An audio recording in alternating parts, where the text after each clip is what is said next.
अस्सलातु वस्सलामु अलैका या रसूलुल्लाह व अला आलिका व सहाबिका या हबीबुल्लाह।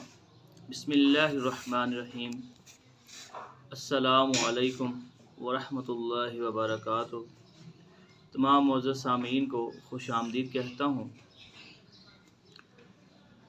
आज मैं आपके साथ सदक़तुल फ़ितर के फ़वाइद का ख़ुलासा बयान करूँगा। उम्मीद है कि आपको पसंद आएगा, ख़ुद भी मुस्तफ़ीद हों और दूसरों को भी बताएं। सदक़तुल फ़ितर की अदायगी के कुरान व हदीस और कुतुब मुतबरा में मुअत्तद फ़वाइद मज़कूर हैं। मसलन सदक़तुल फ़ितर की अदायगी से हुक्म शरई की तामील हो जाती है। सदक़तुल फ़ितर की अदायगी से नफ्स का तज़किया हो जाता है और इंसान को कामयाबी हासिल हो जाती है। सदक़तुल फ़ितर की अदायगी से रोज़ा की हालत में की जाने वाली फ़जूल और बेहुदा बातों के असरात से रोज़े पाक साफ़ हो जाते हैं। सदक़तुल फ़ितर की अदायगी से कबूलियत रोज़ा की राह में हाइल रुकावटें ख़त्म हो जाती हैं। सदक़तुल फ़ितर की अदायगी से रोज़ों के नुकसान व कमी ऐसी पूरी हो जाती है जैसे सजदा सहू से नमाज का नुकसान और कमी पूरी हो जाती है। सदक़तुल फ़ितर की अदायगी से फ़ुक़रा भी अमरा के साथ ईद की खुशियों में शरीक हो जाते हैं। सदक़तुल फ़ितर की अदायगी से रिज़्क़ और माल में बरकत पैदा हो जाती है। सदक़तुल फ़ितर की अदायगी से मुश्किलें आसान हो जाती हैं। सदक़तुल फ़ितर की अदायगी से मौत की सख्ती से निजात मिलती है। माशाअल्लाह, सुभान अल्लाह, कितने फ़वाइद हैं सदक़तुल फ़ितर के। सदक़तुल फ़ितर की अदायगी से अज़ाब कब्र से निजात हासिल होती है। माशाअल्लाह। सदक़तुल फ़ितर के वजूब की शराइत। सदक़तुल फ़ितर के वजूब की शराइत 3 शराइत हैं। नंबर 1 मुसलमान होना, नंबर 2 आज़ाद होना, नंबर 3 साहिब निसाब होना। वो सदक़तुल फ़ितर दे सकता है।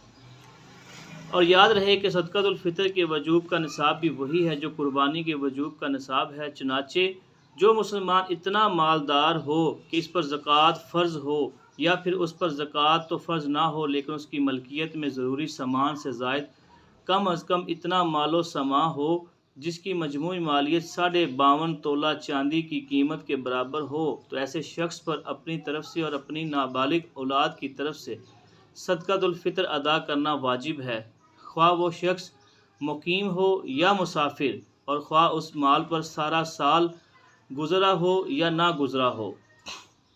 कायदा कुलिया ईद उल फ़ितर का साहिब निसाब आज़ाद मुसलमान अपने अलावा किन किन अफराद की तरफ से सदक़तुल फ़ितर अदा करवाना वाजिब होता है, इस बारे में कायदा कुलिया ये है कि जिन अफराद का नुक्ता ख़र्चा उसके ज़िम्मे हो और उसको इन पर वलायत सरपरस्ती भी हासिल हो, इन अफराद का सदक़तुल फ़ितर अदा करना इस साहिब निसाब आज़ाद मुसलमान पर वाजिब है। इस कायदा कुलिया से बालिग औलाद और बीवी निकल जाएगी, क्योंकि बालिग औलाद का नुक्ता ख़र्चा वालिद के ज़िम्मे नहीं होता और बीवी का नफ़का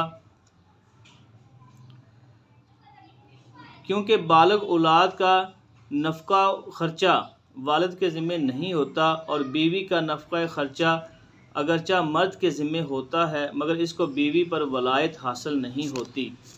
अलगर्ज खर्च की ज़िम्मेदारी और वलायत दोनों चीज़ें इसकी अपनी ज़ात और उसकी नाबालिग औलाद में पाई जाती है, लिहाजा इस पर अपना और अपनी नाबालिग औलाद का सदक़तुल फ़ितर अदा करना वाजिब होगा, ना कि बालिग औलाद और बीवी का। अलबत्ता मजनून और पागल बालिग औलाद का हुक्म भी नाबालिग औलाद वाला ही है, जबकि इस औलाद के पास इतना माल ना हो जिस पर सदक़तुल फ़ितर वाजिब होता है।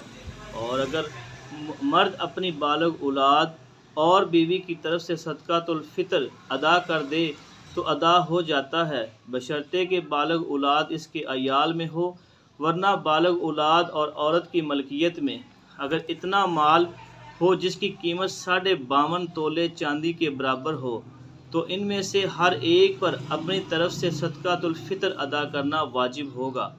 माँ के ज़िम्मे बच्चों का सदक़तुल फ़ितर अदा करना वाजिब नहीं है, خواہ وہ مالدار ہی کیوں نہ ہو، اور اگر کوئی شخص کسی وجہ سے رمضان کے روزے نہیں رکھ سکا تو اس پر بھی صدقۃ الفطر واجب ہے۔ وقت وجوب صدقہ، صدقۃ الفطر کی واجب ہونے کا وقت عید کے دن صبح صادق کا وقت ہے، اس لیے اگر کوئی بچہ عید کے دن صبح صادق سے پہلے پیدا ہوا تو اس کا صدقۃ الفطر ادا کرنا واجب ہے۔ اسی طرح اگر کوئی کافر صاحب نصاب مسلمان ہو گیا یا کوئی فقیر مالدار ہو گیا، ان پر بھی صدقۃ الفطر واجب ہے۔ اور اگر کوئی شخص عید کے دن صبح صادق سے پہلے فقیر ہو گیا یا عید کے دن صبح صادق سے پہلے فوت ہو گیا تو اس پر صدقۃ الفطر واجب نہیں ہوگا۔ اور اگر کوئی شخص رمضان ہی کی کسی تاریخ میں صدقۃ الفطر ادا کر دے تو ادا ہو جائے گا، دوبارہ ادا کرنے کی ضرورت نہ ہوگی۔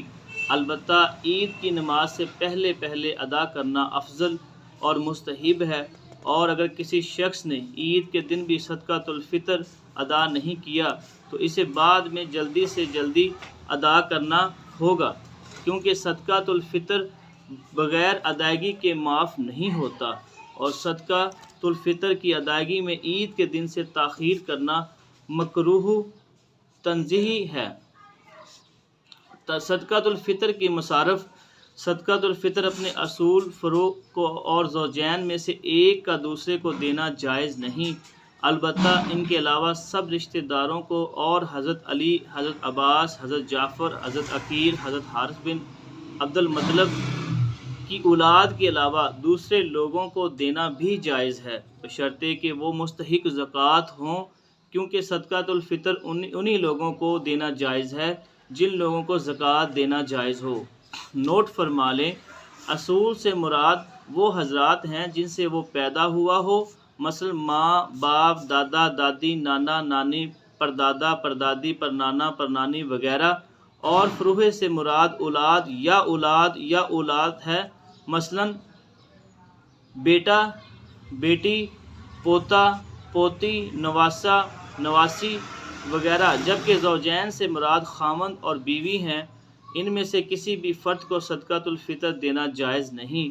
ان کے علاوہ دیگر رشتہ دار، مثلا بھائی، چچا، چچی، ماموں، ممانی، خالہ، پھوپھی اور ان سب کی اولادیں، رضاعی والدین، رضاعی اولاد، سوتیلے والدین، سوتیلی اولاد، بہو، داماد اور سسر وغیرہ کو صدقۃ الفطر دینا جائز ہے، بشرطے کہ یہ مستحق زکوٰۃ ہوں، لیکن صدقات واجبہ ہوں یا نافلہ۔